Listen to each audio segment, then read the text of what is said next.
noite, irmãos, graça e paz da parte de Deus, nosso Pai, e do nosso Senhor e Salvador Jesus Cristo. Hoje nós estamos aqui para aprendermos um pouco mais da palavra de Deus, ainda que distantes, ainda que cumprindo aquelas restrições que a nós são impostas e talvez até necessárias, mas buscando meios, alternativas, para que ainda assim sejamos edificados pela palavra do Senhor.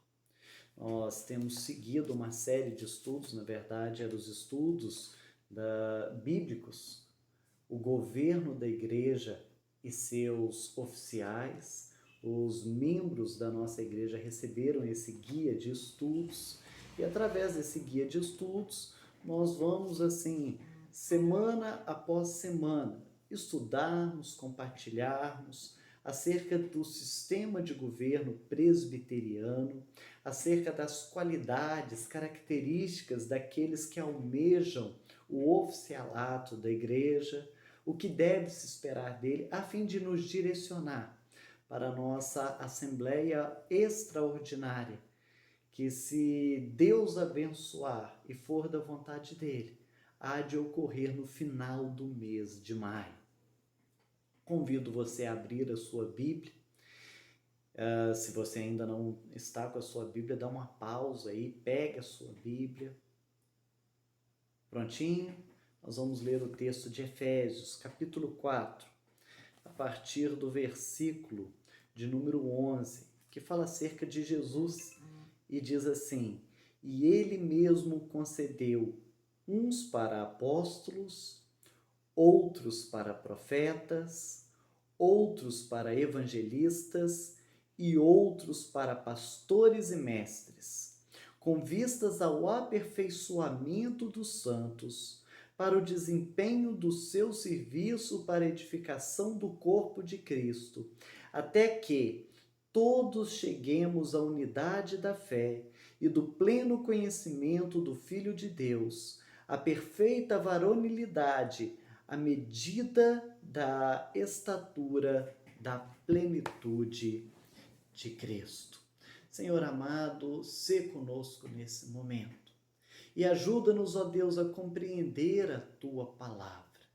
Nós assim rogamos no nome de Jesus. Amém. Como eu havia falado, nós temos esse guia de estudo. E esse guia de estudo, a primeira parte dele que nós já estudamos, ela é baseada na teologia sistemática de Berkhof.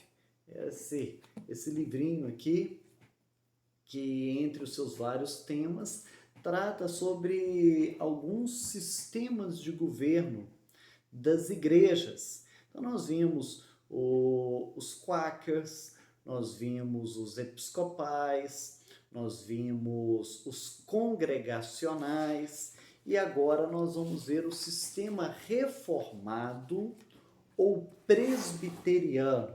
Inclusive, quando nós falamos dos quakers, uma pergunta que eu fiz era quem se lembrava lá da aveia quaker e da embalagem da aveia. Só por curiosidade, olha só, deu para lembrar? Muitos identificam o quaker com o William Penn, que era um quaker. E aí, você acha que parece? Tem até um dizer aqui no site dos Fatos Desconhecidos que fala assim: existe um rumor muito forte de que o homem seria o famoso quaker William Penn, pela semelhança física com o homem que estampa as embalagens da marca Quaker e por Penn ter pertencido ao grupo religioso protestante Quaker. Então nós falamos um pouquinho sobre a característica do governo dos Quakers. Eu acredito que os irmãos se lembram bem do que nós falamos. E nós então ficamos de falar sobre o sistema reformado ou presbiteriano. Como que se dá esse governo? Calvino, ele dizia assim: eu temo as pretensões e a tirania do governo individual e a volubilidade e confusão das massas. Ou seja, Calvino tinha tanto medo de concentrar o poder nas mãos de um indivíduo, quanto em deixar esse poder nas mãos de todo mundo. Ele também dizia o seguinte: a vontade de Deus está mais próxima de ser realizada se as decisões não são tomadas nem por indivíduos, nem por todo o povo, mas por aqueles que foram escolhidos por suas qualificações especiais. Então, o que Calvino entendia? É perigoso você deixar o poder todo na mão de uma pessoa, deixar um só escolher. Mas também o contrário é muito perigoso. Você colocar o poder na mão de todo mundo e, na verdade, ninguém acabar tendo o poder. Qual é a solução mediana que Calvino propõe? De que homens qualificados, ou seja, homens que tenham aptidões, que tenham virtudes, homens selecionados, possam então tomar essas decisões. Antes de nós falarmos sobre o sistema presbiteriano ou reformado, eu quero deixar bem claro que nós não temos a pretensão de afirmar que o sistema presbiteriano seja em minúcia determinado pela Bíblia, de que todos os detalhes do nosso sistema de governo são determinados na palavra de Deus. Mas nós acreditamos que nenhum deles ofende a palavra de Deus.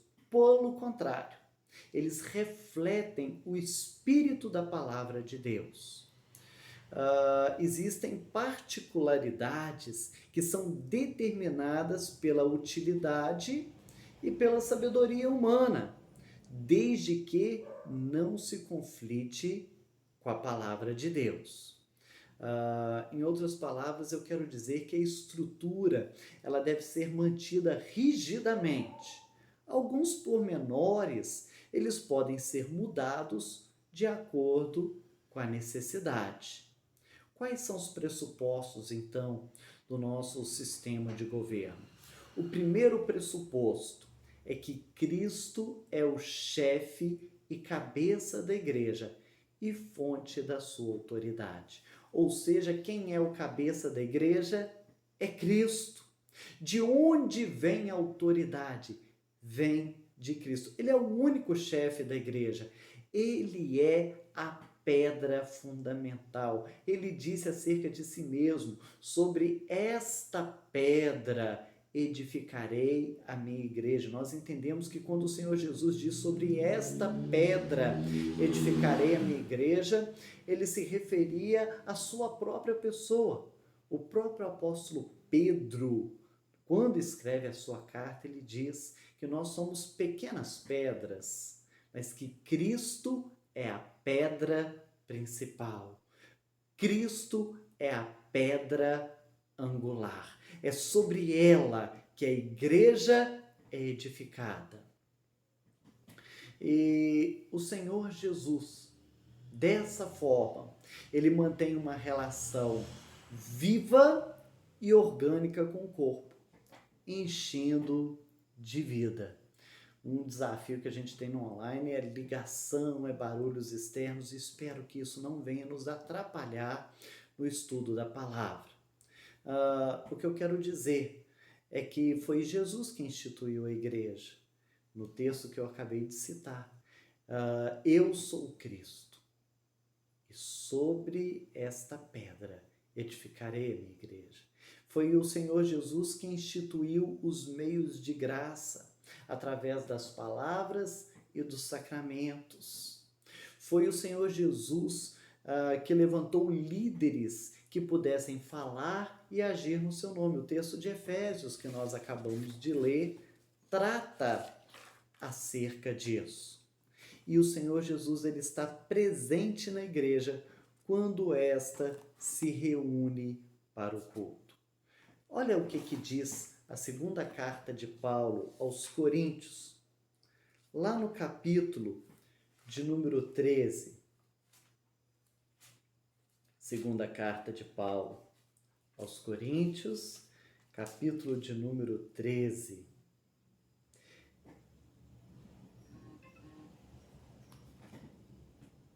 Versículo 3 vai dizer assim: posto que buscais prova de que em mim Cristo fala, o qual não é fraco para convosco, antes é poderoso em vós. E aí no versículo de número 5, examinai-vos a vós mesmos se realmente estáis na fé, provai-vos a vós mesmos, ou não reconheceis que Jesus Cristo está em vós? Ou seja, o Senhor Jesus ele está presente na igreja.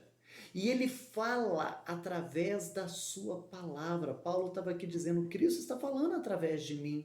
E Cristo continua falando hoje na igreja. E Cristo continua presente na igreja nos dias de hoje. O segundo pressuposto que nós temos é de que Cristo ele exerce a sua autoridade por meio da palavra. De que maneira que Cristo fala? De que maneira que Cristo ensina? Através da palavra de Deus. O seu reinado, ele é subjetivo, através do Espírito Santo, mas o seu reinado também ele é objetivo, através da palavra. E com isso a gente quer dizer que as tradições, elas não podem estar acima da palavra de Deus. E nem é a igreja que tem autoridade para interpretar a Bíblia, mas a Bíblia interpreta a própria Bíblia. A palavra de Deus, a palavra de Cristo é encontrada na Bíblia. E é por isso que o apóstolo Paulo ele vai dizer, lá em Gálatas, no capítulo de número 1, no versículo de número 9, que mesmo que um anjo vindo do céu e prega evangelho que vá além deste que vos temos pregado, que seja anátema. Ou seja, a palavra de Cristo está acima de qualquer outra palavra. Terceiro pressuposto que nós temos é de que, como rei que Cristo é, ele revestiu a igreja de poder. Ele confere esse poder à igreja. E quem são os legítimos agentes do poder da igreja, de poder da igreja? Para os episcopais, são os oficiais. Nós já vimos isso. Para os congregacionais, o poder da igreja está nos membros. E para os presbiterianos, tanto para membros quanto para os oficiais da igreja, o poder da igreja está na igreja. Só que com um acréscimo de poder aos oficiais, com qual objetivo? Para que eles possam cumprir os seus deveres. Contudo, embora exista uma diferença entre ofícios e funções, Cristo ele revestiu a igreja como um todo. Inclusive os dons especiais, eles não são atribuídos mais a uma pessoa, mas eles são atribuídos à igreja como um todo. A oração da igreja ela é ouvida. A oração do pastor, a oração do presbítero, a oração do diácono, ela não é mais forte que a oração do membro. Todo o poder da igreja está fundamentalmente na própria igreja e em seu exercício naqueles que são especialmente chamados. Então, o poder da igreja está na igreja e o seu exercício naqueles que são de maneira especial chamados. Essas pessoas elas são vocacionadas, elas são capacitadas pelo próprio Deus. O nosso quarto pressuposto é de que Cristo providenciou órgãos representativos para o exercício específico do seu poder. E é por isso que nós temos nas igrejas os oficiais. Os oficiais eles são separados para a manutenção da doutrina, do culto, da disciplina, só que de acordo com a sua própria vontade? Não, de acordo com a palavra de Deus. Cristo governa a igreja. eles são representantes da igreja. São escolhidos por votos para o governo e cuidado da igreja. Mas a gente tem que deixar bem claro que, embora sejam representantes escolhidos pelo povo, a autoridade desses eleitos, desses oficiais eleitos, ela não deriva do povo. Eles devem ser escolhidos segundo os preceitos da palavra de Deus e avaliados a fim de apreciar o seu chamado interior. Isso significa dizer que aquele que é oficial, ele é chamado por Deus. Ele é preparado por Deus. E nós, enquanto igreja, nós devemos identificar essas pessoas através das qualidades, das características que ela possui. Características essas que nos agradam? Somos nós que fazemos os critérios de avaliação? Não, os critérios já são estabelecidos de maneira objetiva pela palavra de Deus.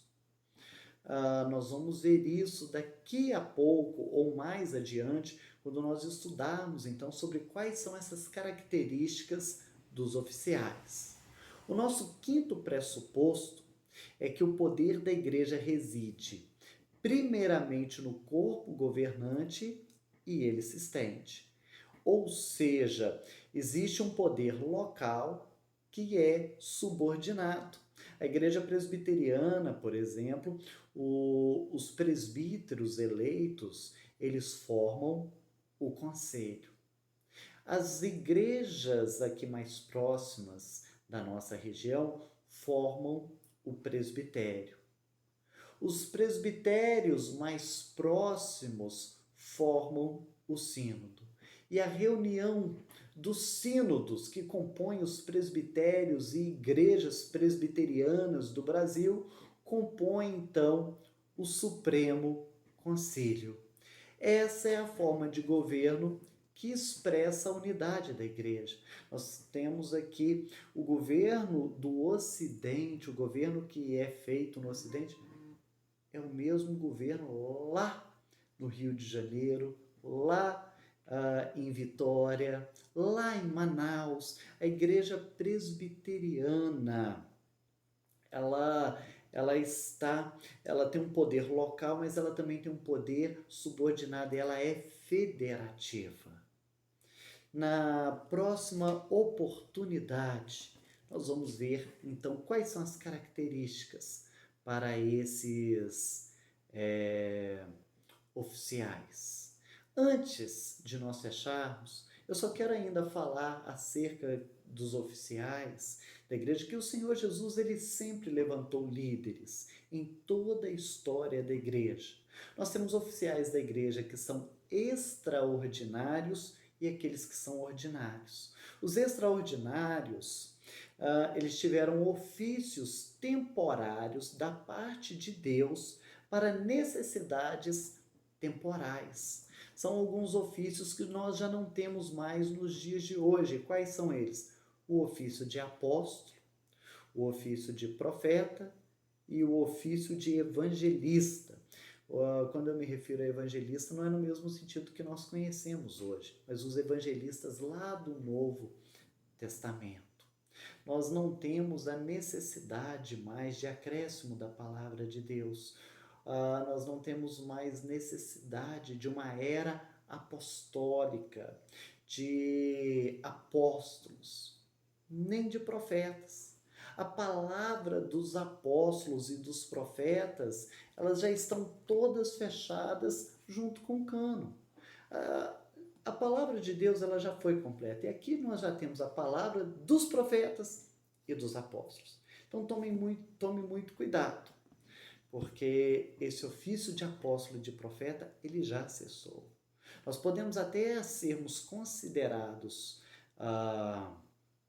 apóstolos, se entendermos a palavra apóstolo como pessoas comissionadas para pregar o evangelho. Aí sim, nós somos apóstolos.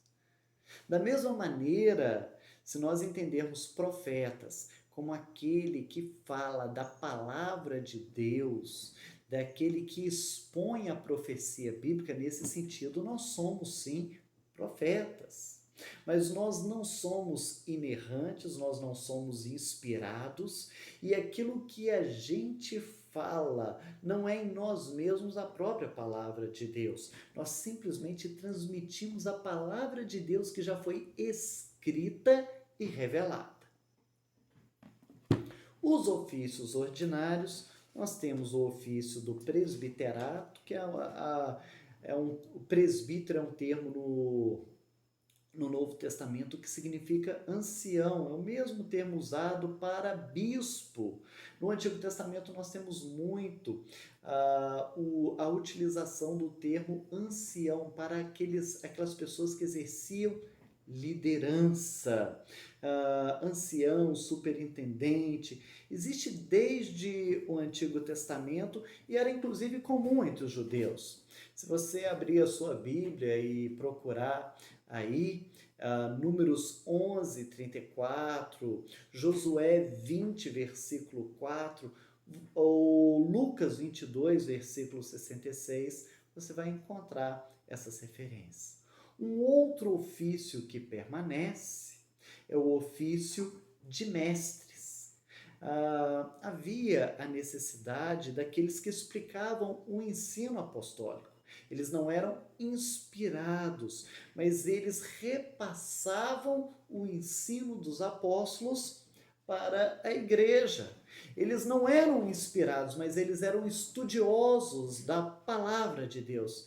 É o mesmo que hoje os pastores. Nós somos presbíteros, mas nós somos presbíteros docentes, presbíteros que se aplicam ao ensino da palavra. Nós entramos nessa categoria que o Novo Testamento chamava de mestre, ensinadores da lei. E nós temos ainda um outro ofício ordinário, que permanece, que é o ofício do diaconato, que são aqueles que servem, aqueles que cuidam.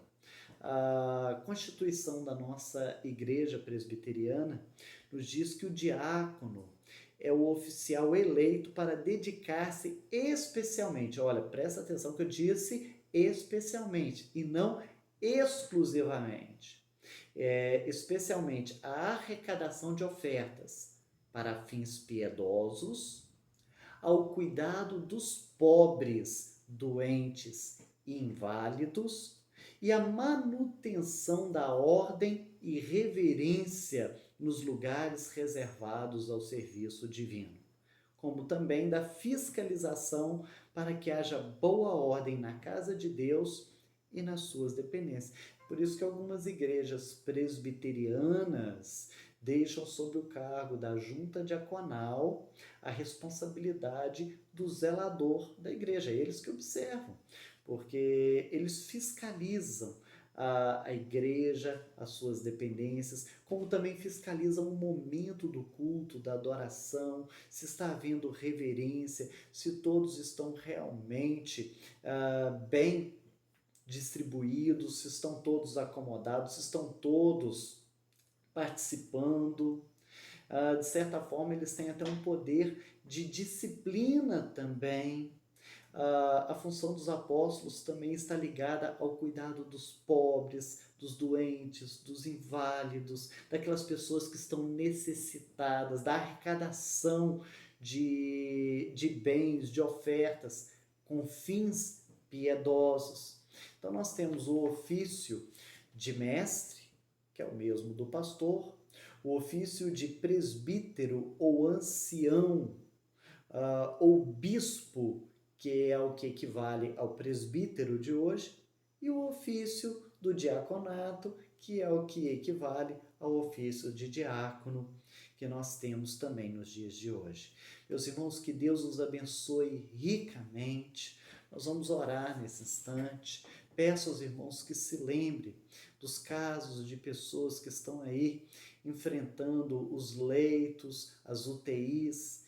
Dentre elas, eu vou passar depois em áudio para os irmãos um caso que é do reverendo Leonardo, lá de Governador Valadares. Ele já foi pastor do nosso presbitério, ele pastoreou a igreja presbiteriana em Manhumirim logo após o reverendo Sérgio e antes do reverendo Álvaro.